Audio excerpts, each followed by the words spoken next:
suaramu bang, tambah sedikit bang. Volume suara bang. Tolong tanyakan 10 yang sudah 10 ciptaan Yesus, jawab pakai data gitu bang. Jangan ngabalato.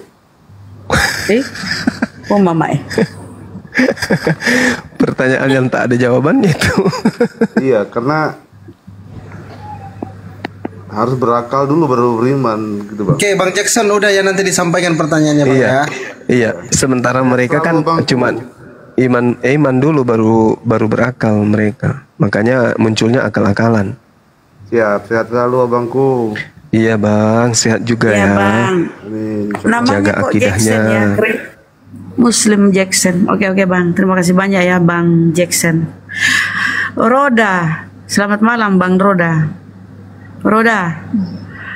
Roda kehidupan, Roda sampai Roda Sakato. Orang Jepang Roda Sakato. Assalamualaikum. Mama Muslim. Ini saya dari Padang nih. Padang. Padang. Jauh. Ini kebetulan nih, alhamdulillah banget bisa ngomong Pak dengan Bang Zuma. Tiap malam tuh nonton, tiap malam terus dengerin itu. Ya bang, masya Allah. Sehingga bang, ya. Baju ini bisa dipesan sama Bang Dewa, itu bajunya. Udah kemarin udah berapa bulan itu. Siap, wah keren. Kasih bang. Nih saya agak tanda tanya dengan setiap melihat nonton roomnya Mikana itu, kadang kesel kadang-kadang itu. Ya pakai jilbab itu loh bang, pakai jilbab itu kesel saya ngeliatnya itu. Ya si Lina Wijaya pelacur agama itu sekarang pakai jilbab lagi. Iya, itu tadi saya lihat tadi itu kesel bang, malas mendengarnya. Jadi menurut saya itu jilbab itu nggak bisa juga dituntut itu Pak di pengadilan itu. Itu kan sama aja kayak Ratu Entok kemarin gitu. Iya betul, menggunakan ini. Menggunakan itu, ya kan diketi Tuhan Kristen kan keluar gambar itu. Kalau di Islam kan diketi pakaian Islam kan keluar jilbab gitu kan. Iya betul. Kadang kesel aja ngeliatnya itu bang. Gimana nih orangnya nih saya. Kalau saya ngomong pun mungkin di itu juga sih orangnya. Ya abang coba abang di Google cari Bang Roda makanan Islam, pasti keluarnya sapi, ayam. Ketik makanan Kristen pasti anjing, babi, itu keluar bang. Nah begitu. Kalau malas mendengarnya itu mekananya itu Araka sedikit aja gitu mah. Si itu kurasa masalahmu sudah jelas bang ya, kita sama-sama jengkel ya. Oke bang ya, itu aja ya yang disampaikan ya bang. Jangan dilihat bang, jangan didengar. Saya jangankan mendengar, lihat mukanya aja mau muntah. Kayak monyet kulihat bang, serius. Betul. Beneran itu. Kayak monyet. Skip aja udah selesai, pada kesel gitu kan. Kalau Mikana mirip-mirip babi lah. Kalau Lina Wijaya mirip anjing. Iya. Ya bang, itu aja. Makasih banyak. Iya, makasih. Sama. Iya, assalamualaikum. Wassalamualaikum. Meriati, Kristen, Muslim, Meriati. Selamat malam, Bunda, Bang Suma, saya Kristen. Malam. Oh, mantap. Silakan, apa yang ingin didiskusikan, Mbak? Silakan, Mbak Miri. Ya, oke. Terima kasih Bang Suma, Bunda. Saya sering ikut live-nya. Izin mungkin kita sekalian sapa Bang Warli Salon ini biar kita tahu Kristen atau Muslim. Supaya sekalian. Saya kena apa ini? Peringatan. Iya, turun dulu aja Gerunda biar nggak kena report. Waduh. Waduh, 01-nya turun ini. Bentar, banyak punya. Banyak amunisi, sabar Bun. Warli Salon, Kristen Muslim. Warli. Warli, aduh Warli ini ternyata Bawah udah ya. tidur ini. Minta Nggak dibawa naik udah tuh, bahaya. tidur. Bahaya soalnya. Silakan Dek Gurunda.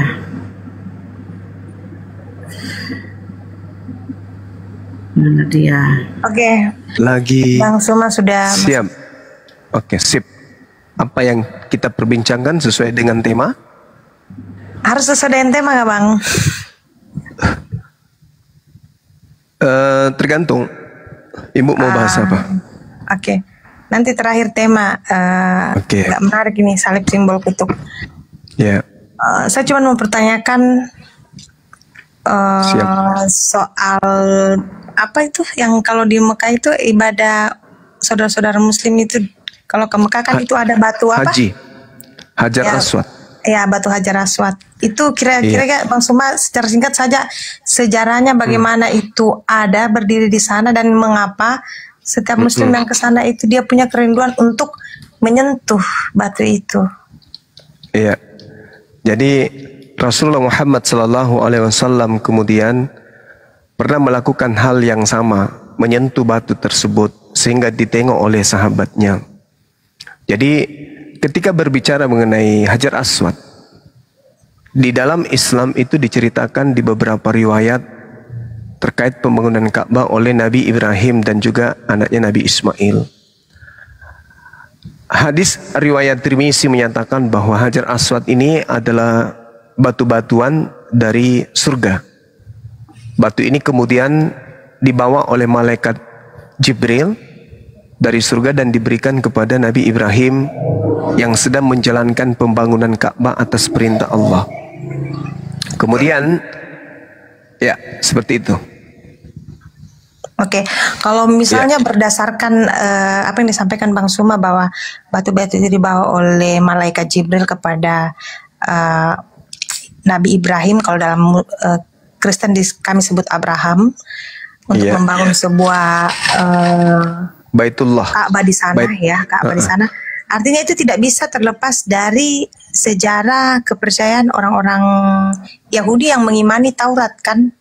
Dia juga mengimani bahwa Abraham itu adalah nabi terdahulu mereka, nabi nenek moyang mereka. Jadi kepemilikan untuk batu aduh susah sekali saya bilang. Hajar Aswad.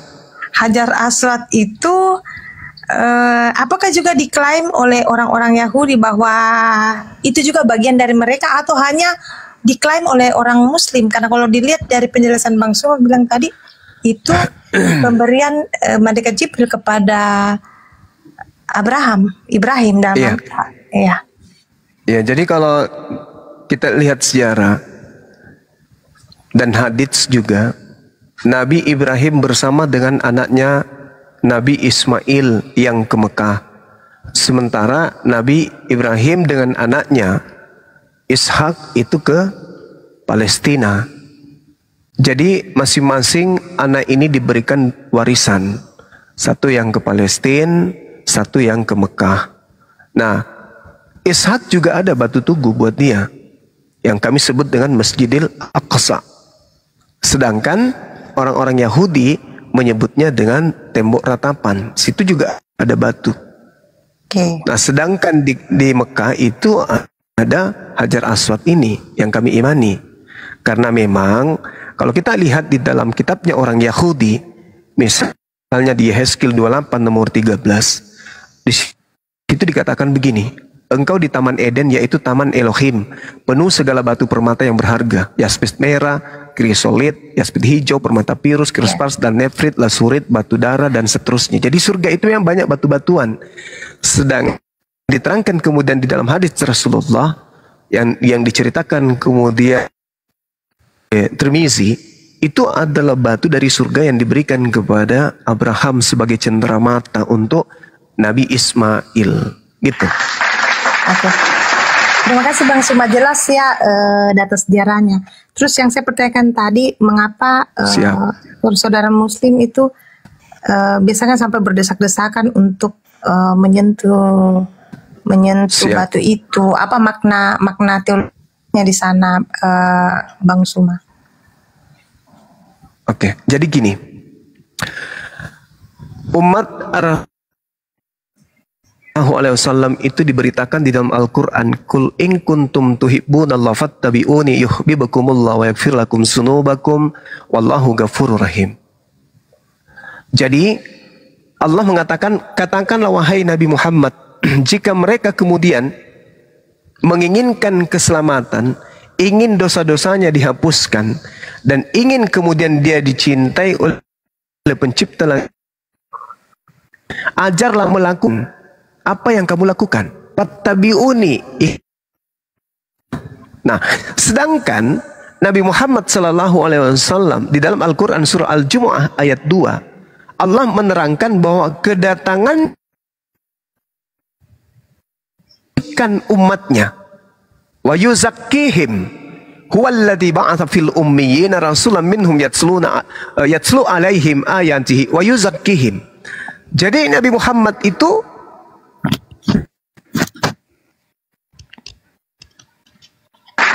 salah satu cara mensucikan manusia adalah menghapuskan dosa-dosa manusia. Dari manusia itu punya dosa harus dihapuskan. Nah, cara untuk menghapuskan dosa adalah mentaati perintah. Salah satu perintah adalah mengusap batu Hajar Aswad. Jadi bukan batunya yang menghapuskan dosa, tetapi melaksanakan perintahnya. Yaitu misalnya saya di Indonesia, saya kemudian datang dari Makassar ke Jakarta, Jakarta nyebrang sampai ke Arab sana untuk menyentuh batu itu. Perbuatan saya, pengorbanan saya, waktu, tenaga, pemikiran, materi yang saya keluarkan kemudian untuk menyentuh batu itulah yang menyebabkan saya mendapatkan upah penghapusan dosa. Sama seperti ketika saya bekerja. Saya bekerja mengangkat batu, memindahkan batu itu ke atas mobil truk. Saya mendapatkan upah duit. Bukan duit yang memberikan saya, bukan batu yang memberikan saya upah, tetapi pekerjaan saya menyentuh batu itu dan memindahkan batu itu ke mobil truk, itulah yang mendatangkan rezeki buat saya. Nah, sama seperti di Yesaya 6 nomor 6 sampai nomor 7. Ketika kemudian batu itu menyentuh mulutnya, maka dosa-dosanya dihapuskan. Coba Anda baca. Belum lagi kalau kita melihat di dalam Yosua 24 nomor 27. Kata Yosua kepada seluruh bangsa itu, sesungguhnya batu inilah akan menjadi saksi terhadap kita. Sebab telah didengarnya segala firman Tuhan yang diucapkannya kepada kita. Sebab itu, batu ini akan menjadi saksi terhadap kamu, supaya kamu jangan menyangkali Elohim Tuhanmu. Nah, kesalahan saudara Kristen. Oke, silakan. Jadi intinya di sini Bang Suma bukan objeknya ya, tetapi lebih kepada perbuatan, lebih kepada prosesnya ya. Ya, proses usahanya. Menyentuh, usaha untuk menyentuh. Sama seperti sedikit lagi, sama seperti di Keluaran 29 nomor 14. Ya. Bakarlah tainya, kulitnya dan dagingnya sebagai penebusan dosa.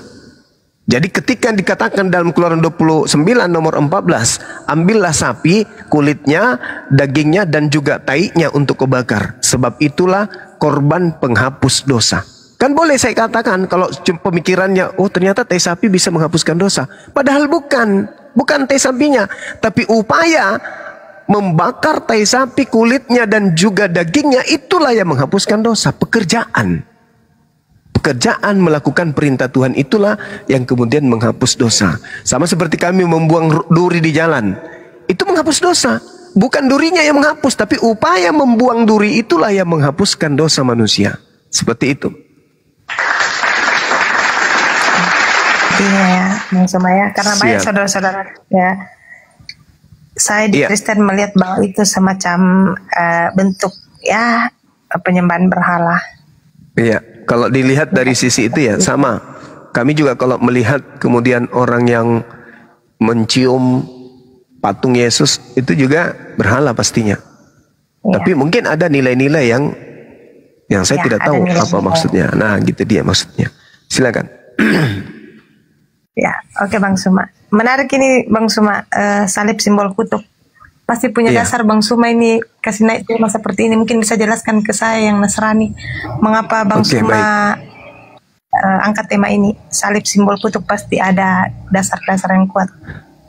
Oke, baik. Yang pertama, Imamat 1-2. Di situ diceritakan kemudian bahwa katakanlah kepada orang Israel apabila mereka hendak mempersembahkan korban penebus dosa kepada Tuhan, maka hendaklah kemudian mereka mempersembahkan hewan ternak berupa kambing, domba, sapi, lembu. Itu kepada orang Israel. Nah, untuk apa mereka melakukan itu? Untuk melakukan penebusan dosa. Tidak pernah berubah menjadi manusia. Cerita punya cerita.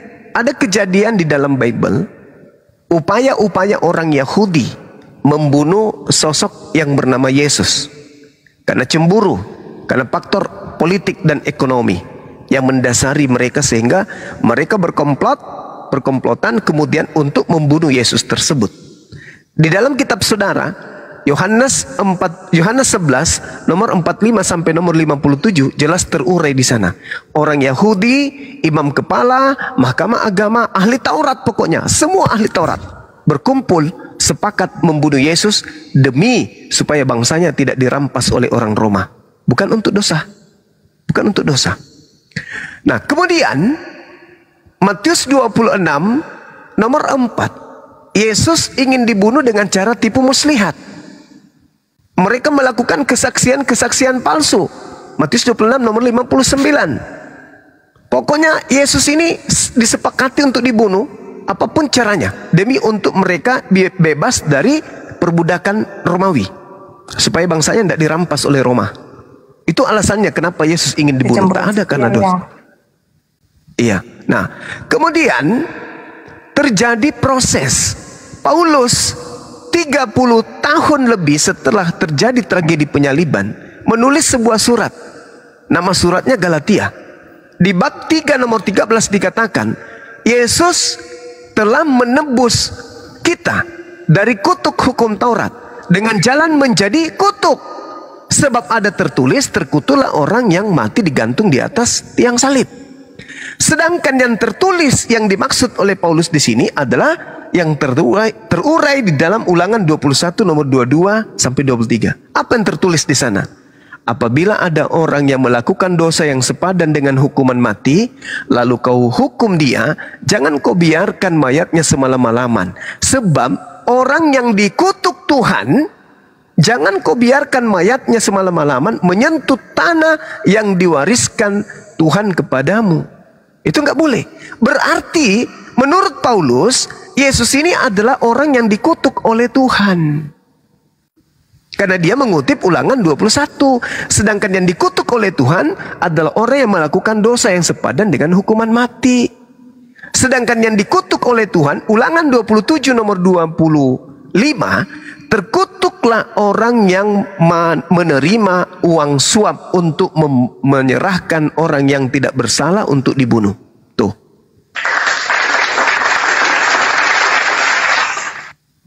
Berarti salib ini apa? Simbol kutuk. Karena Paulus sendiri mengatakan, Yesus telah menebus kita dari hukum Taurat dengan jalan menjadi kutuk. Jadi Yesus itu di atas salib itu kutuk dia menjadi kutuk. Dan Ulangan 21 nomor 22 23, salib itu simbol kutukan Tuhan. Oleh saudara Kristen kemudian justru salib dijadikan sebagai simbol keselamatan. Jadi kebalik. Tuhan menyalib orang karena orang itu dikutuk. Ulangan 21 nomor 22 23. Paulus mengiyakan. Galatia 3 nomor 13. Yesus dengan jalan menjadi kutuk. Berarti salib itu kutuk. Kenapa kutuk dijadikan simbol keselamatan? Itu loh, silakan.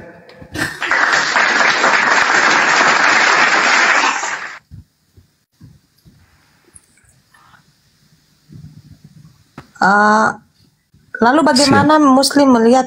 Oke, mungkin kita sepakat bersama bahwa sejarah penyaliban itu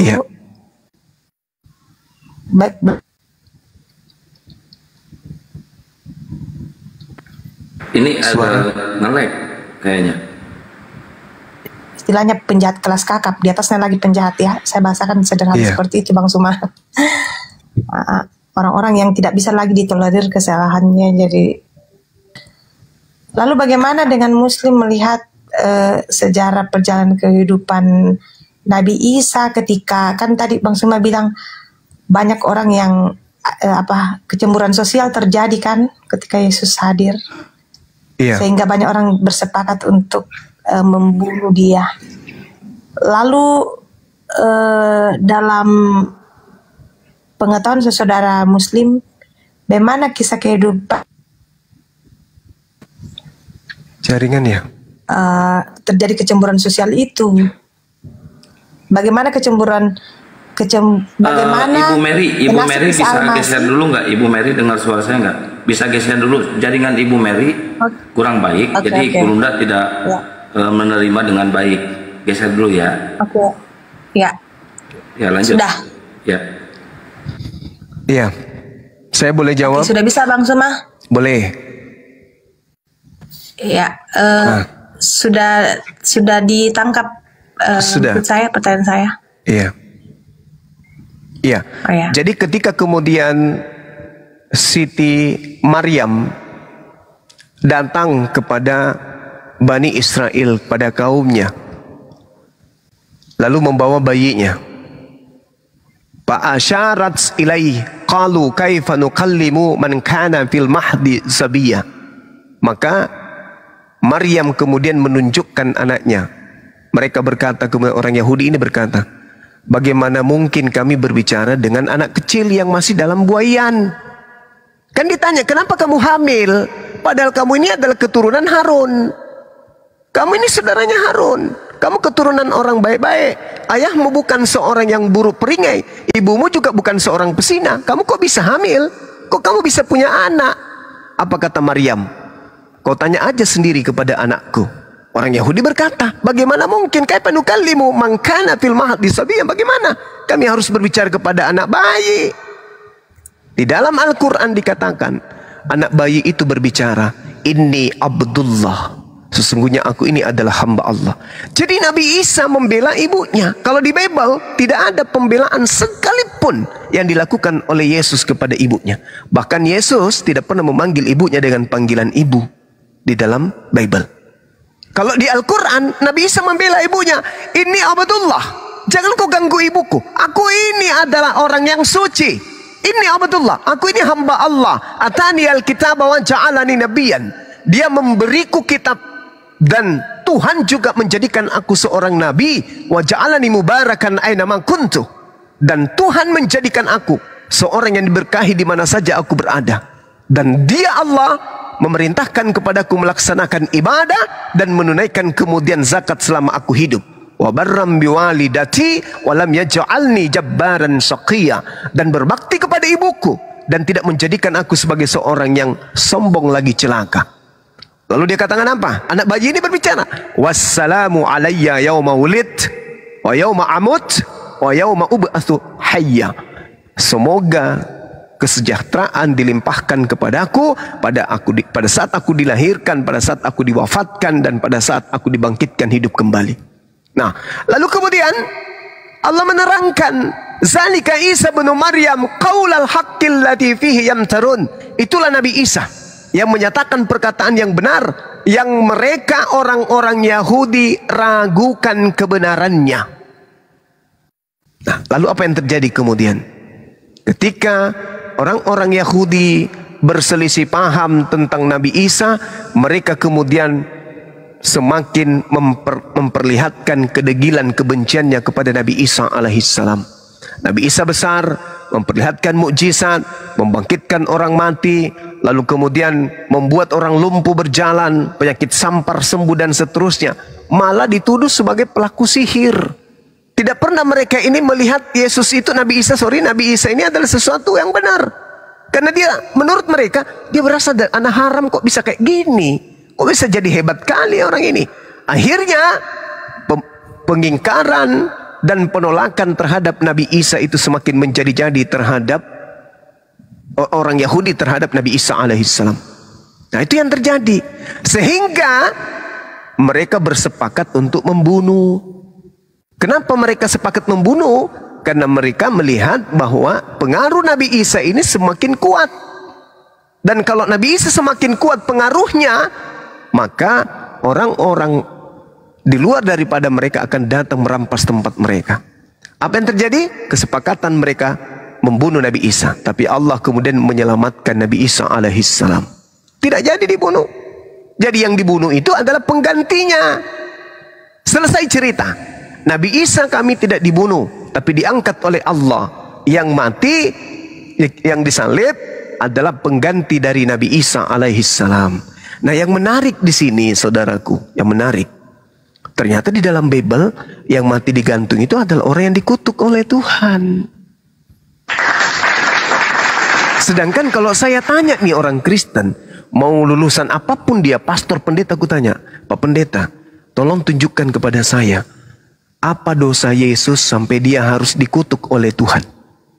Kata mereka, tak ada dosanya. Loh, kalau begitu bukan dia yang mati di atas tiang salib. Karena yang mati digantung di tiang salib adalah orang yang dikutuk oleh Elohim. Karena orang ini melakukan dosa. Oh, tidak ada dosanya Bang Suma. Lalu, dosa-dosa kami lah yang ditanggungnya. Wah, nggak nyambung. Dalil di Bible mengatakan orang yang digantung ini adalah orang yang dikutuk oleh Elohim. Karena orang ini telah melakukan dosa yang sepadan dengan hukuman mati. Paulus memberikan petunjuk itu. Sebab ada tertulis, terkutuklah orang yang digantung di atas tiang salib. Ada tertulis. Di mana tertulis? Ulangan 21. Ternyata di Ulangan 21 yang dikutuk di situ adalah orang yang melakukan dosa yang sepadan dengan hukuman mati. Nah, orang yang dikutuk. Sedangkan yang dikutuk menurut Ulangan 27 nomor 25 adalah orang yang menerima suap untuk menyerahkan orang benar agar dibunuh. Sedangkan di tradisi Kristen yang menerima suap adalah Yudas. Kira-kira ada gambaran tidak Bang Suma, siapa itu orang yang menurut ini, kita berbicara menurut versi Islam, yang menggantikan Isa, karena kan terjadi kecemburuan sosial, singkatnya seperti itu. Lalu Nabi Isa diselamatkan oleh Allah, diangkat ke sorga, dan penggantinya lah. Kira-kira ada bayangan dalam Muslim, kira-kira siapa yang menggantikan orang itu? Kalau di Islam dikatakan wa ma qataluhu, ada data jelasnya begitu? Tidak dijelaskan siapa yang menggantikan. Akan tetapi yang menggantikan Nabi Isa itu dituduh dengan tuduhan yang hanya mengikuti persangkaan belaka. Mereka tidak yakin tentang siapa yang dibunuh ini. Mereka tidak yakin.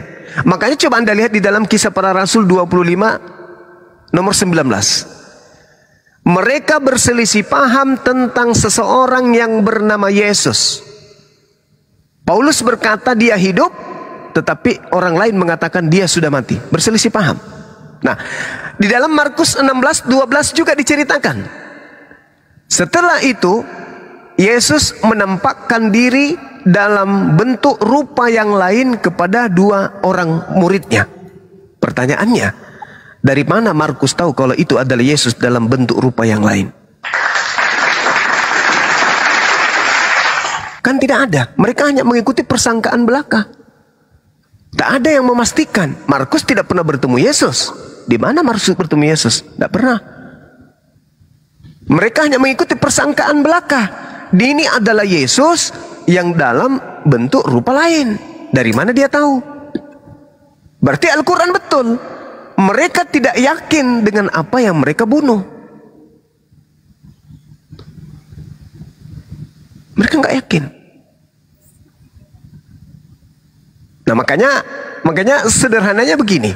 Kalau di dalam Al-Quran, dalam surah Maryam ayat 19, Nabi Isa alaihissalam diterangkan bahwa beliau adalah seorang nabi yang suci. Itu diterangkan di dalam surah Maryam ayat 19. Itu jelas. Artinya beliau dikatakan li'ahabalaki gulaman zakiyah, seorang anak laki-laki yang suci. Ini Nabi Isa. Sedangkan di dalam Bible Kisah Para Rasul 4 nomor 30, Yesus adalah hamba yang suci. Sedangkan yang digantung adalah manusia yang dikutuk. Ini siapa ini? Yang dikutuk ini siapa? Ulangan 27 nomor 25, terkutuklah orang yang makan suap untuk menyerahkan orang benar untuk dibunuh. Ini siapa ini yang melakukan hal ini? Sedangkan kalau kita lihat di dalam Amsal 21 nomor 18, jelas sekali dikatakan orang fasik dipakai sebagai tebusan bagi orang yang benar, dan pengkhianat dipakai sebagai ganti orang yang jujur. Sedangkan Yesus berkata di dalam Lukas 24 nomor 44, harus digenapi tentang aku apa yang tertulis di dalam kitab Amsal. Orang fasik dipakai sebagai tebusan bagi orang benar, dan pengkhianat sebagai ganti orang yang jujur. Nah, siapa yang fasik ini? Kita baca kemudian di kitab Amsal 17 nomor 27, yang disebut orang fasik di sana adalah orang yang menerima suap. Saya bacakan Amsal 17 nomor 23. Siapa orang fasik ini? Orang fasik adalah mereka yang menerima suap. Siapa yang menerima suap? Yudas. Berarti kalau kita mengartikan Amsal 21:18, Yudas dipakai tebusan untuk Yesus, dan pengkhianat, siapa pengkhianat? Yudas. Yudas dipakai ganti sebagai tebusan kepada Yesus. Karena Yesus berkata di dalam Lukas 24 nomor 44, harus digenapi tentang aku apa yang tertulis di dalam kitab Amsal. Al-Quran betul, pengakuan Yesus betul. Yang salah Kristen, karena menyembah orang yang digantung terkutuk di atas pohon disalib. Makanya coba saudara saya ini, coba Anda baca di dalam Matius 7 nomor 22-23. Pada hari terakhir nanti banyak orang memanggil aku Tuhan. Bukankah kami bernubuat pakai namamu Yesus, bermujizat pakai namamu Yesus, mengusir setan pakai namamu Yesus? Oke, apa kata Yesus? Saya potong. Silakan. Silakan. Saya potong Bang Suma, maaf. Aku tidak akan mengenal engkau. Maksud di situ Bang Suma, dalam konteks itu kan ini ayat juga yang sering dipakai oleh apologet Islam untuk menjelaskan. Iya. Saya menerima penjelasan yang tadi itu sangat sinkron. Oke. Saya mencoba menarik benang merahnya. Saya menyimak secara mendalam, dan saya ini walaupun kita tidak bisa langsung mengklaim, tetapi ini dari penjelasan Amsal ke apa yang dikatakan oleh Yesus itu memang mendekati dengan Yudas. Ya, mendekati dengan Yudas, karena pada saat itu hanya Yudas lah yang menerima suap. Itu mendekati, tapi kita juga tidak bisa mengklaim apakah itu betul-betul Yudas. Nah, soal yang Bang Suma menjelaskan ke saya tentang ini pemahaman iman saya, itu adalah konteks di mana memang Tuhan berteriak, bukan orang yang ibadah tiap hari di gereja, orang yang ibadah ini dalam konteks iman Kristen, bukan orang yang tiap hari ibadah di gereja yang berteriak Tuhan, Tuhan, aku mengenal Engkau, atau orang yang mengatakan saya beriman, tetapi adalah orang yang melakukan kehendak. Jadi ini lebih kepada konteks Yesus mau katakan berbuat kasih lah, jangan banyak ngoceh bilang saya percaya dia tapi tidak ada perbuatan baiknya. Itu yang saya tahu. Bukan artinya bahwa di situ konteksnya kalau dilihat yang melakukan kehendak Bapakku, bukan berarti bahwa di situ penyangkalan Tuhan Yesus bahwa saya tidak mengakui engkau sebagai muridku. Itu yang saya pahami sih Bang Suma dalam konteks Matius 7 itu lebih kepada bukan orang yang teriak-teriak. Ya, berteriak-teriak bahwa saya percaya Tuhan, tetapi lebih kepada perbuatan baik orang yang melakukan seperti. Dan saya rasa semua agama punya hal yang sama ya Bang Suma, bahwa bukan hanya kita katakan kita Islam atau kita Buddha, kita Hindu, kita Konghucu, tetapi orang yang melakukan kebaikan. Saya lebih kepada itu sih Bang Suma. Saya tidak mau berdebat di ayat itu. Makasih. Oke. Kalau saya sederhananya gini. Kan Yesus mengatakan, dari buahnya kamu mengenal mereka. Bukan setiap orang yang berseru kepadaku Tuhan, Tuhan Artinya mendudukkan Yesus ini sebagai orang yang duduk di tempat yang istimewa. Bahkan Kristen mengistimewakannya menjadi Tuhan. Akan masuk ke dalam kerajaan surga. Melainkan dia yang melakukan kehendak Bapakku yang ada di surga. Nah, pertanyaan saya. Kehendak Bapa itu menyembah Yesus? Atau kehendak Bapa menyalib Yesus? Itu tertulis di mana? Di dalam Keluaran 23 nomor 7 nomor 8. Jangan kau membunuh orang yang tidak bersalah. Jangan kau membunuh orang yang benar. Itu kehendak Bapa. Amsal 6 nomor 16. 6 perkara yang dibenci oleh Tuhan, bahkan 7 kekejian di dalam hatinya, yaitu menumpahkan darah orang yang tidak bersalah. Menumpahkan darah Yesus yang tidak bersalah itu adalah kekejian. Itu hal yang dibenci. Berarti Bapa berkehendak jangan bunuh Yesus. Keluaran 23 ini nomor 7 nomor 8. Jangan membunuh orang yang tidak bersalah. Jangan. Itu kehendak Bapa. Dan kalau secara garis besar, ya, kehendak Bapa ini ibadah Minggu atau ibadah Sabtu. Kehendak Bapa makan babi atau jangan makan babi. Kehendak Bapa masuk ke sinagoge atau masuk ke gereja. Kehendak Bapa ini nyembah Yesus atau menyembah Bapa yang di surga. Semua dilanggar. Makanya Yesus mengatakan, "Enyahlah daripada-Ku." Setuju di situ. Kehendak Bapa dalam Matius konteks 7 ini, kalau kehendak Bapa dari seluruh Bible kan besar lagi maknanya Bang Suma, tapi maksudnya kehendak Bapa dalam konteks Matius 7 ini itu lebih kepada orang-orang Farisi yang merasa bahwa dialah ahli Taurat, dialah yang paling labelnya saja mereka para ahli Taurat, tetapi selalu mendiskriminasikan orang-orang yang miskin, orang-orang yang ya istilahnya tidak bisa diterima di masyarakat menurut orang-orang Yahudi. Itulah yang mereka diskriminasikan. Jadi kalau kehendak Bapa secara luas memang besar maknanya Bang Suma, tapi dalam konteks Matius 7 yang saya pahami di sini teguran keras.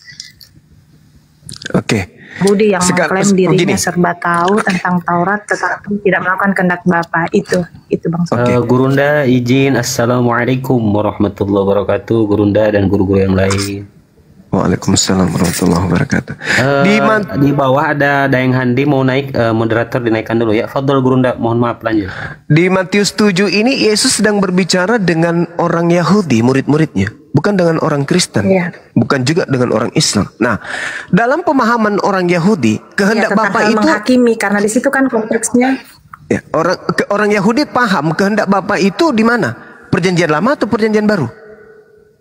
Kalau kehendak Bapa? Perjanjian Lama. Perjanjian Lama. Perjanjian Lama berarti yang dimaksud di sini adalah bukan setiap orang yang berseru kepadaku, melainkan dia yang melakukan hukum Taurat. Yang melakukan hukum Taurat inilah yang dikenali oleh Yesus. Muncul Kristen ikut-ikutan yang bukan penganut Taurat, manggil Yesus Tuhan, bermujizat pakai namanya. Sehingga Yesus mengatakan pada hari terakhir nanti, aku akan mengatakan kepada mereka, enyahlah daripadaku, aku tidak mengenal kalian, kalian pemungut kejahatan. Kenapa? Karena mereka ini bukan melakukan kehendak Bapa. Kehendak Bapa itu adalah melakukan hukum Taurat. Makanya di dalam Matius 23, nomor 1, nomor 2, nomor 3, Yesus berkata apa? Jangan kau mengikuti orang-orang ahli Taurat dan orang Farisi, sebab mereka berkata tentang hukum Taurat, tapi mereka tidak mempraktekkan. Berarti hukum Taurat itu harus dipraktekkan. Sedangkan Paulus mengatakan dengan matinya Yesus, Yesus telah membatalkan hukum Taurat dengan segala perintah yang ada di dalamnya, dalam Efesus 2 nomor 15. Berarti yang dimaksud Yesus di sini yang bisa selamat adalah yang melakukan kehendak Bapa. Kehendak Bapa itu adalah hukum Taurat. Makanya dalam Ulangan 4, apa kata Tuhan di sana? Jangan kau menambahi, jangan kau mengurangi firman yang kusampaikan kepadamu.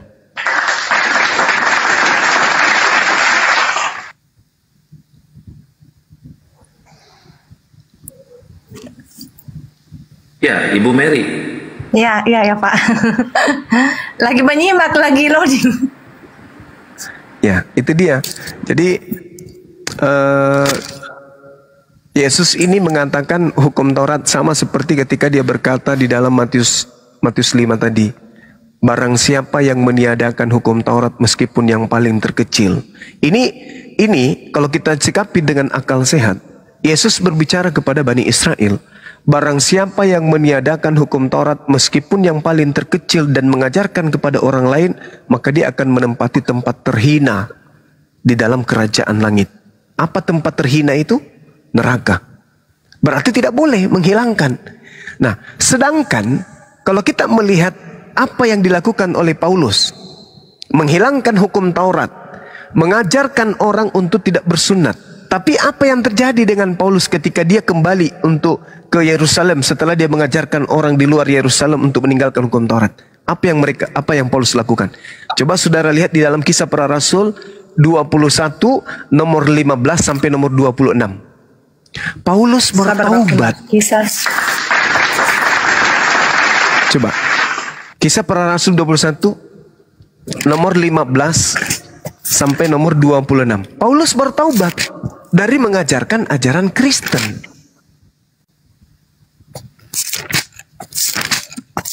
Ya, moderator jangan naikin dulu Kristen yang lain ya. Pertemuan Paulus dan Yakobus di Yerusalem. Ya, betul.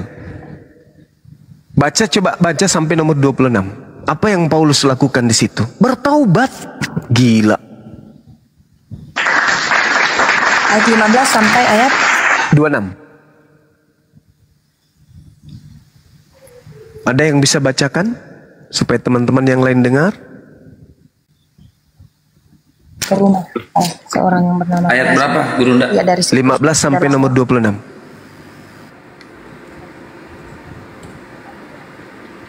Coba teman-teman yang lain dibacakan biar saudari kita ini dengarkan. Bagus kalau didengar.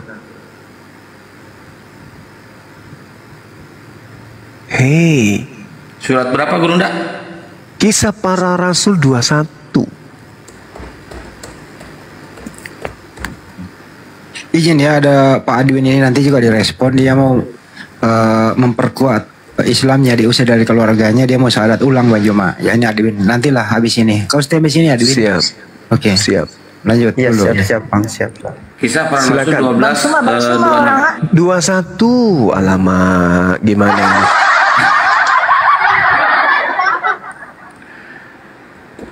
Pecat asistennya itu Bang Suma, lama sekali. Menceritakan bahwa Paulus pergi bersama 4 orang dan melakukan upacara penyucian diri bersama mereka pada keesokan harinya. Kemudian Paulus dan keempat orang tersebut masuk ke bait Allah untuk mengumumkan. Tidak bisa jadi dosen ini. Jadi gini, makasih Kang. Sesudah beberapa hari lamanya tinggal di Kaisarea, berkemaslah kami lalu berangkat ke Yerusalem. Bersama-sama dengan kami turut juga beberapa murid dari Kaisarea. Mereka membawa kami ke rumah seorang yang bernama Manason, dia dari Siprus. Dan sudah lama menjadi murid, kami akan menumpang di rumahnya. Ketika kami tiba di Yerusalem, semua saudara menyambut kami dengan suka hati. Pada keesokan harinya pergilah Paulus bersama-sama dengan kami mengunjungi Yakobus, semua penatua telah hadir di situ. Paulus memberi salam kepada mereka, lalu menceritakan dengan terperinci apa yang dilakukan oleh Tuhan di antara bangsa-bangsa lain oleh pelayanannya. Mendengar itu, mereka memuliakan Tuhan. Lalu mereka berkata kepada Paulus, "Saudara, lihatlah, beribu-ribu orang Yahudi telah menjadi percaya, dan mereka semua rajin memelihara hukum Taurat. Tetapi mereka yang beribu-ribu ini mendengar tentang engkau, bahwa engkau mengajar semua orang Yahudi yang tinggal di antara bangsa-bangsa asing untuk melepaskan hukum Taurat Musa, sebab engkau mengatakan supaya mereka jangan menyunatkan anak-anaknya dan jangan hidup menurut adat istiadat kita." Jadi bagaimana sekarang? Tentu mereka akan mendengar bahwa engkau telah kembali kemari. Sebab itu, lakukanlah apa yang kami katakan ini. Di antara kami ada 4 orang bernazar. Bawalah mereka bersama-sama dengan engkau. Lakukanlah pentahiran dirimu bersama-sama dengan mereka dan tanggunglah biaya mereka, sehingga mereka dapat mencukurkan rambutnya. Maka semua orang akan tahu bahwa segala kabar yang mereka dengar tentang engkau sama sekali tidak benar, melainkan bahwa engkau tetap memelihara hukum Taurat. Tetapi mengenai bangsa-bangsa lain, yang telah menjadi percaya, sudah kami tuliskan keputusan-keputusan kami, yaitu mereka harus menjauhkan diri dari makanan yang dipersembahkan kepada berhala, dari darah, dari daging binatang mati dicekik, dan percabulan. Pada hari berikutnya, apa yang terjadi? Paulus membawa orang-orang itu serta dengan dia, dan Paulus mentahirkan diri bersama-sama dengan mereka. Lalu Paulus masuk ke bait Allah untuk memberitakan, bait Tuhan untuk memberitahukan bahwa bila mana pentahiran akan selesai dan persembahan akan dipersembahkan untuk mereka masing-masing. Tuh, Paulus bertobat. Paulus kembali ditahirkan. Beliau kembali dibaptis, dikembalikan, ditahirkan, disucikan. Lalu Paulus kemudian mempersembahkan persembahan. Persembahan apa yang dilakukan oleh orang Yahudi ketika dia mempersembahkan? Hewan. Bahkan orang-orang yang sudah terlanjur kemudian mendengarkan tentang Paulus mengajarkan supaya tidak bersunat, apa kata imam-imam? Segala kabar yang mereka dengar tentang engkau sama sekali tidak benar, melainkan bahwa engkau tetap memelihara hukum Taurat. Paulus mengikuti. Berarti Paulus ketika kembali ke Yerusalem, Paulus bertobat dari ajaran Kristen. Itu fakta. Itu tertulis di Bible. Berarti yang terjadi selama ini Paulus memprank orang-orang Roma, orang-orang Yahudi, orang-orang Romawi. Sedangkan orang Romawi juga punya kepentingan. Apa itu? Mereka harus melanjutkan ritual kepercayaan nenek moyang. Apa itu? Pesta Minggu, Natalan, nyembah kepada Tuhan dewa-dewa mereka. Maka Yesuslah dijadikan sebagai Tuhan dewa mereka kemudian. Diterimalah surat-surat Paulus. Itulah yang terjadi. Makanya orang Yahudi menganggap orang Kristen ini bidat, najis, tamak. Orang yang najis. Orang Kristen ini dianggap Abu Dasarah. Mereka adalah orang-orang di luar daripada pemahaman Yahudi, orang yang sesat. Begitu ceritanya. Islam, datanglah Islam untuk meluruskan ajaran Nabi yang dibengkokkan. Seperti itu adanya. Begitu saudariku. Lanjut Bang Handi, silakan. Allahu Akbar. Ikhwan Pilah ini Komal kelap-kelip di tap-tap ya. Jangan sampai rungkat Ikhwan Pilah. Kelap-kelip. Lanjut Daeng. Daeng Handi, silakan. Selesai dulu sama Meriati dulu. Belum. Oke, Bang Suma, terima kasih. Siap. Bang. Siap. Iya, gimana? Sinyalnya bermasalah Ibu Mary. Bang Suma asli mana Bang Suma? Saya orang Makassar. Kita iya. Oh. Orang Toraja ki. Toraja. Ah, Susisia ki pale.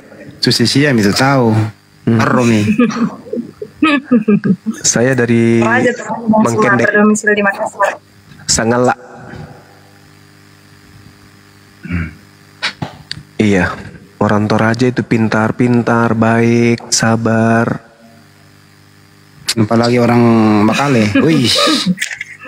Iya serius, orang Toraja itu sabar, baik, santun. Mereka itu kecuali Pak Bom. Apalagi kalau tidur Pak sabar Bom sekali. Itu campuran. Pak Bom campuran dia. Kalau orang Toraja itu sabar. Saya besar di kalangan orang Toraja. Pantasan Banyuma kalau malam pakai sarung. Kalau saya orang Toraja yang besar di kalangan budaya Makassar. Oh iya. Iya.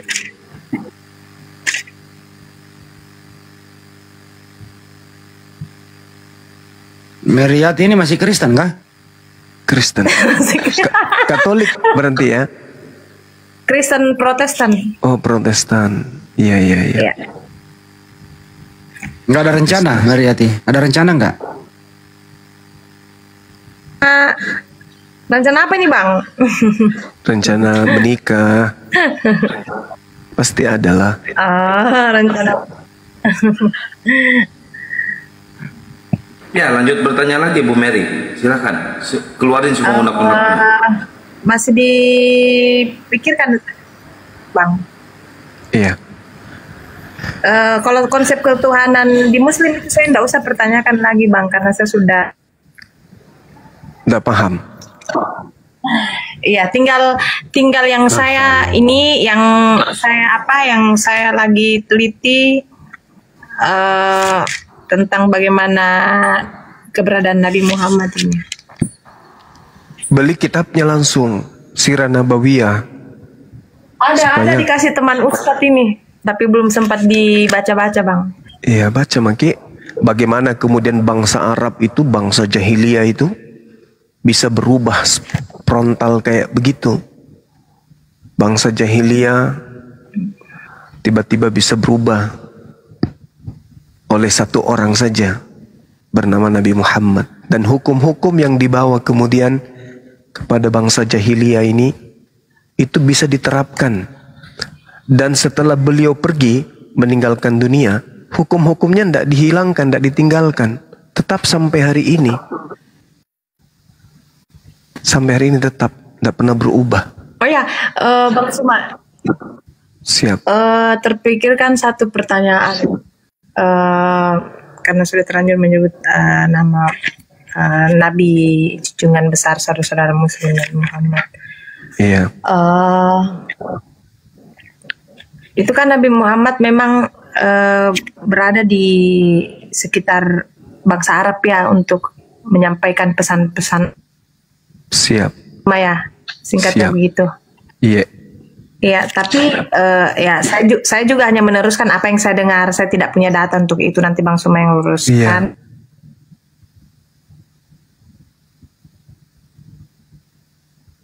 Bagaimana? Sinyalnya itu Gurunda. Terlalu kasar kalau dibilang buta huruf, tapi maksudnya dalam mungkin membukukan mungkin ya sehingga bukan beliau langsung yang menuliskan Al-Quran, ini menurut penjelasan teman-teman secara singkat, tetapi sahabat-sahabatnya, karena beliau punya sahabat-sahabat. Apa itu benar, Bang Suma? Iya, jadi sebenarnya pada zaman Rasulullah, Al-Quran itu sudah berbentuk mushaf. Diceritakan di hadis riwayat Bukhari nomor 2990, hadis riwayat Muslim 1869, bahwa mushaf itu sudah ada pada zaman Rasulullah. Al-Quran itu sudah ada dalam bentuk tulisan. Nah, sehingga Rasulullah mengatakan apa di dalam Al-Quran? Huzu Al-Quran min arba'ah. Ambillah Al-Quran dari 4 orang sahabatku. Abdullah bin Mas'ud, Salim, Mu'az bin Jabal, dan Ubay bin Ka'ab.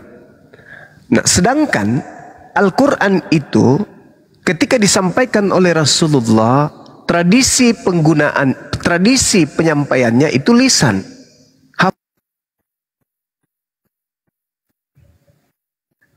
Aduh, kena report. Kena lagi. Kena report, Bang Suma. Astagfirullah. Aduh. Oke, Digaspol silakan. dulu tap-tap layarnya teman-teman ya. Mungkin bisa membantu Bang Suma menjelaskan. Ya, biar nggak bias, biar Gurunda aja, Bang Juma aja yang menjelaskannya Bu ya. Sahabat dulu ya. Nanti naik lagi dia, akunnya banyak, ada 334.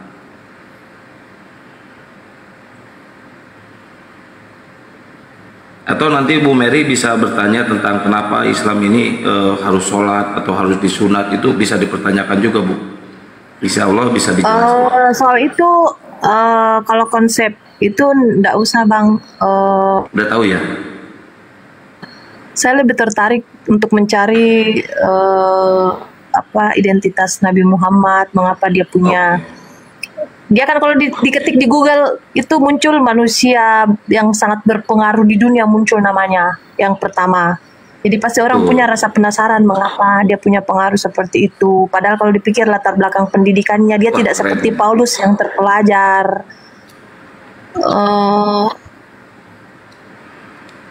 Dia dapatkan, tetapi kenapa bisa dia mengingat begitu? Maksudnya secara manusia begini kan Pak, hitung-hitungnya saya begini. Pesan yang kita dengar hari ini 2 jam kemudian ketika kita mau teruskan ke orang lain itu belum tentu bisa sama titik komanya begitu. Nah, Nabi Muhammad kan juga adalah manusia yang sama seperti kita, punya mata 2, telinga 2, pikiran seperti itu. Tetapi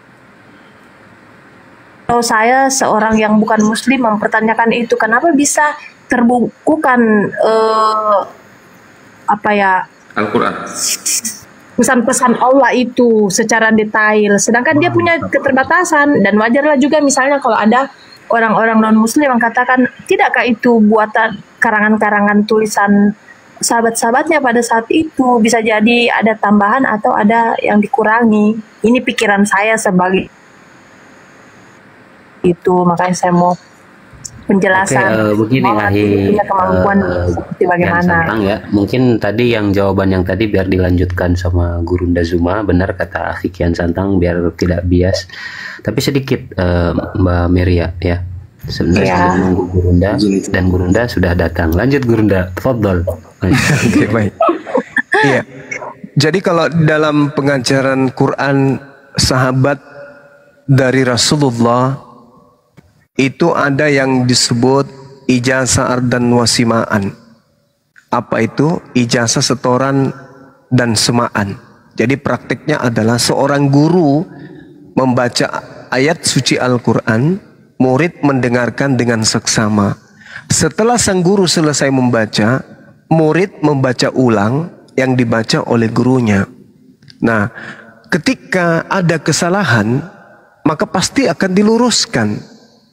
Al-Quran diwahyukan selama 22 tahun kurang lebih.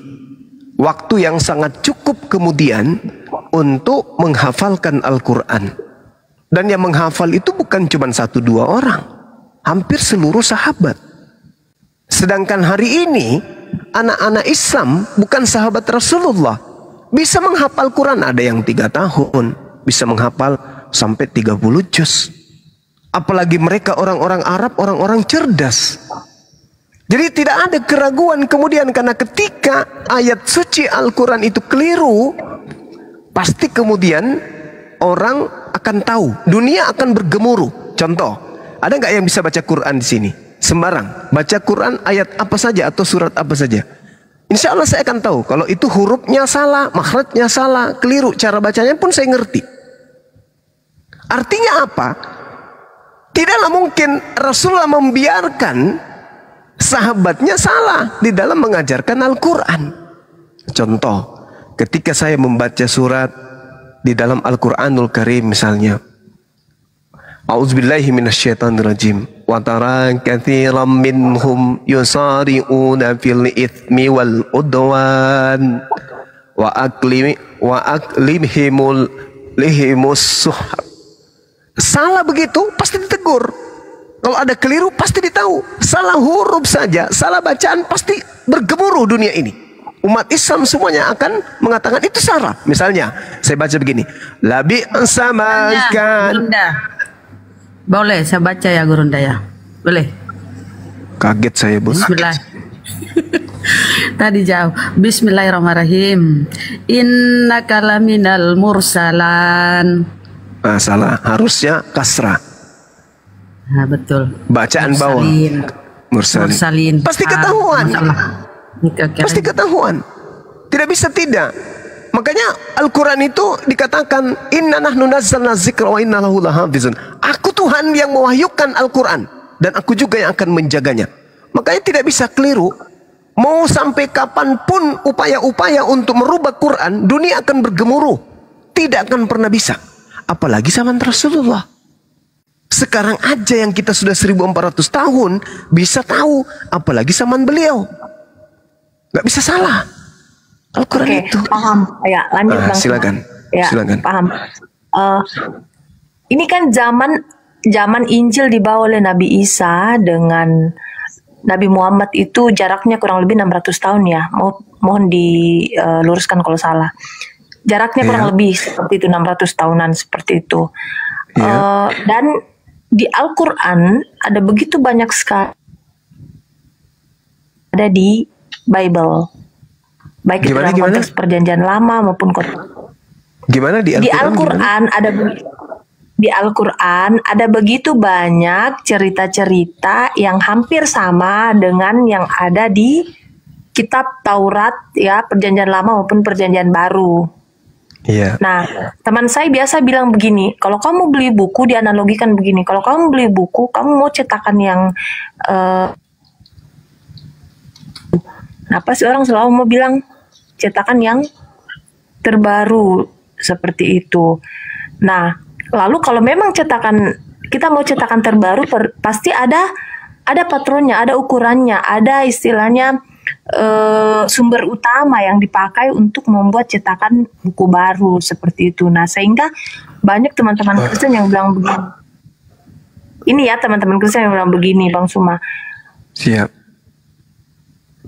Copy paste karena kenapa banyak tentang Taurat, Perjanjian Lama, terus Injil dan lain sebagainya itu hampir sama semua ceritanya di Al-Quran. Berarti ini dikopas ya seperti itu. Nah, sedangkan penjelasan dari saudara-saudara kita yang Muslim, mereka ya saya sederhanakan, mereka katakan menyempurnakan seperti itu melalui pengawalan kepada Nabi Muhammad. Oke. Nah, itu pandangan Bang Suma itu bagaimana? Oke, baik. Jadi kalau kita melihat nih, bagaimana Lukas, Markus, Matius, dan penulis Yohanes menceritakan tentang Paulus, tentang Yesus. Mereka nggak sesaman dengan Yesus. Penulisan mereka ada yang ditulis tahun 53, ada yang ditulis 64, dan seterusnya. Nggak ada yang ditulis pada zaman Yesus. Artinya mereka menuliskan berdasarkan berita-berita yang mereka lakukan penyelidikan. Menyalin dari penulis yang lain, atau melakukan penyelidikan, atau mendengarkan kesaksian-kesaksian orang. Sedangkan baginda Rasulullah Muhammad SAW tidak bisa bahasa Ibrani, tidak bisa bahasa Aram, tidak bisa bahasa Yunani, bahkan membaca pun beliau tidak bisa. Lalu dari mana beliau ini mendapatkan kemudian upaya-upaya untuk membaca dan menjelaskan tentang Taurat? Tidak. Allah Subhanahu wa taala menjelaskan di dalam Al-Qur'an, "Wa min qablihi kitabu Musa imama wa rahmah, wa hadza kitabu musaddiqul lisanan arabiyya liyunziral ladina zalamu wa busyra lil muhsinin." Dan sebelum Al-Qur'an kata Allah, wahai Nabiku Muhammad, telah ada kitab Musa sebagai petunjuk dan rahmat. Dan Al-Qur'an ini adalah kitab yang membenarkannya dalam bahasa Arab untuk memberi peringatan kepada orang-orang yang zalim dan memberi kabar gembira kepada orang-orang yang berbuat baik. Jadi Al-Quran, wahyu Allah yang maha melihat, maha mendengar, yang menyaksikan tentang Tauratnya, yang menyaksikan tentang Injilnya, yang datang kepada nabinya terdahulu, keadaannya disampaikan kemudian kepada Rasulullah dalam menggunakan bahasa Arab. Makanya di dalam Al-Quran, di dalam surah Al-Ma'idah, ketika Nabi Muhammad menerima Al-Quran, apa kata Allah? Ya ahlal kitab, qad ja'akum rasuluna yubayyinu lakum katsiran mimma kuntum tukhfuna minal kitab wa ya'funa an katsir. Qad ja'akum minallah nur wa kitabum mubin. Wahai ahli kitab Yahudi dan Nasara, sungguh telah datang Rasul kami Nabi Muhammad SAW datang kepadamu menjelaskan kepadamu banyak hal dari isi kitab yang kalian sembunyikan, dan banyak pula yang dibiarkannya untuk tidak dijelaskan. Sungguh telah datang kepadamu cahaya dari Allah, yaitu Islam, dan kitab yang menjelaskan, yaitu Al-Quranul Karim. Lalu kata Allah apa? Yahdi bihil manittaba ridwanahu subulas salam. Dengan Al-Quran itulah kemudian Allah memberi petunjuk kepada manusia yang mengikuti keridaannya kepada jalan keselamatan. Bukan lagi Taurat, bukan lagi Injil. Kenapa? Karena Taurat dan Injil sudah disembunyikan sebagian dari umatnya. Sekarang kalau kita mau jujur-jujuran, saudara Kristenku yang saya kasihi, apakah yang kalian pegang itu adalah Tauratnya Nabi Musa? Apakah yang kalian pegang itu adalah kitabnya Yesus? Kalau mau jujur, sudah pasti bukan. Bukan Tauratnya Musa dan bukan kitabnya Nabi Isa. Inilah yang diterangkan oleh Al-Quran. Yahdi bihil manittaba ridwanahu subulas salam. Wahai ahli kitab, pemegang Taurat dan pemegang Injil, Allah memberi petunjuk kepada kalian dengan mengikuti keridaannya kepada jalan keselamatan. Dengan Al-Quran, Allah mengeluarkan orang dari gelap gulita kepada cahaya dengan izinnya dan mendapatkan petunjuk jalan yang lurus. Kita mau baca kitabnya Nabi Musa? Tak ada. Kitabnya Nabi Daud tak ada. Kitabnya Yesus, Nabi Isa tak ada. Mana kitab itu? Sedangkan Markus, Matius ini hanyalah penulis-penulis yang menuliskan tentang peristiwa-peristiwa yang terjadi pada masa Yesus dan murid-muridnya. Yesus ceritanya dengan Tuhannya dan dengan umatnya. Terus kitabnya mana? Tak ada. Yang sampai pun di Indonesia hanya terjemahan. Sedangkan terjemahan itu adalah bukan firman Tuhan. Apa buktinya? Terjemahan bisa dikoreksi. Terjemahan bisa direvisi. Sedangkan firman Tuhan tidak bisa dikoreksi, tidak bisa direvisi. Nah, ini yang dialami oleh kitabnya saudara Kristen. Kenapa bisa direvisi? Kenapa bisa dikoreksi? Karena bukan firman Tuhan. Hanya terjemahan. Itu pun terjemahan dari buku-buku hasil penyelidikan orang-orang yang tidak dikenal. Alhamdulillah Al-Quran hadir kemudian sebagai penunjuk jalan menuju kepada jalan keselamatan. Seperti itu. Silakan yang lain.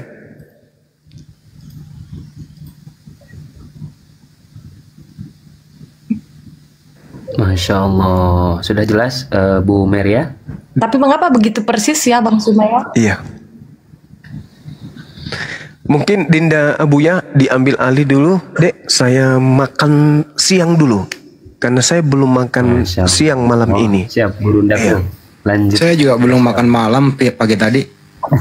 Ada coto begadang. Coto begadang. Sebentar aja, saya makan makanan ringan yang saya ingin makan ini. Apa itu? Popcorn 2 kilo. Bukan.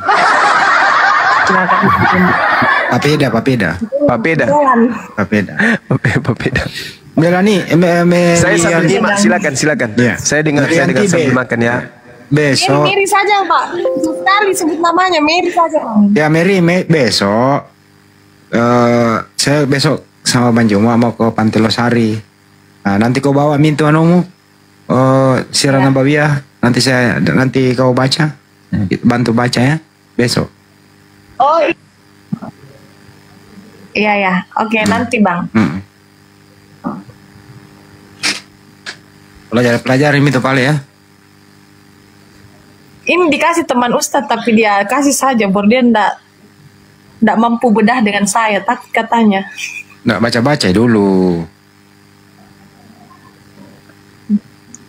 Iya Bang. Bang siapa ini? Dengkule. Oh, Dengkule. Di Perumnas. Sama Late. Dekat aja berarti rumahku, Perumnas Santang Ki. Bukan. Tamalate tiap hari kali lewat Tamalate ke Miselan. Pasti kau lewat. Iya kalau kau ke Antang. Tamalate itu 20 tiap hari, hampir tiap hari saya lewat sana Bang. Ya pasti jalan utamamu ya. Ada. Saya panggil dulu Pak itu, Pak Adwin. Kan utamaku Pak Adwin, ya, gimana? Ya, Adwin? Iya Bang. Ya siap Bang monitor. Gimana keluhannya? Ya ini Bang. Ayo. Bang. Ini saya kan temannya Bang Edwin. Yang tadi saya bilang saya baru mu'alaf. Cuman jujur aja bimbang gitu masalah berpindah agama ini. Kenapa?